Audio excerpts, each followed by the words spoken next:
తిరుమల శ్రీవారిని ఎంపీ దగ్గుబాటి పురంధేశ్వరి దర్శించుకున్నారు. ఇవాళ ఉదయం నైవేద్యం విరామ సమయంలో స్వామివారి సేవలో పాల్గొని మొక్కులు చెల్లించుకున్నారు. అనంతరం రంగనాయకుల మండపంలో పండితులు వేదాశీర్వచనం పలకగా ఆలయ అధికారులు తీర్థప్రసాదాలు అందజేశారు.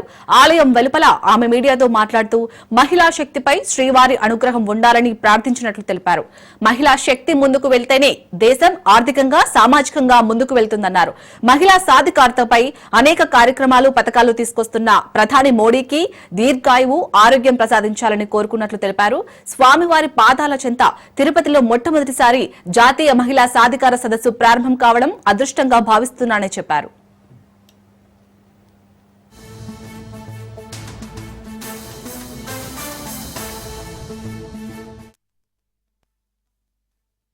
తిరుపతిలో మొట్టమొదటిసారిగా జాతీయ స్థాయిలో మహిళా సాధికారతకు సంబంధించి ఒక కాన్ఫరెన్స్ నిర్వహించడం జరుగుతుంది. మా అదృష్టం ఏమిటంటే అది స్వామివారి పాదాల చెంత నుండి ప్రారంభం కావటం అన్నది నిజంగా అది మా అదృష్టంగా నేను భావిస్తున్నాను. ఆ వెంకటేశ్వరుని అనుగ్రహం, వారి ఆశీర్వాదం మహిళా శక్తి మీద ఉండాలి అని చెప్పి ప్రార్థిస్తున్నాను.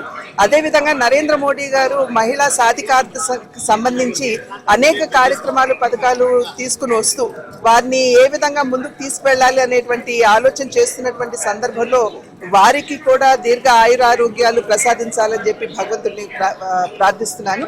అదేవిధంగా ఏదైతే మహిళా శక్తి ముందుకు వెళ్తేనే భారతదేశం ఆర్థికంగా కావచ్చు, సామాజికంగా కావచ్చు పురోగతి చెందుతుంది అని చెప్పి మనం అందరం కూడా భావిస్తున్నాము. మరి ఆ విషయం కూడా భగవంతుని పాదాల చెంత పెడుతూ ఖచ్చితంగా వారి ఆశీర్వాదాలు మన అందరి మీద ఉండాలని చెప్పి ప్రార్థిస్తూ సర్వేజన సుఖినో భవంతు.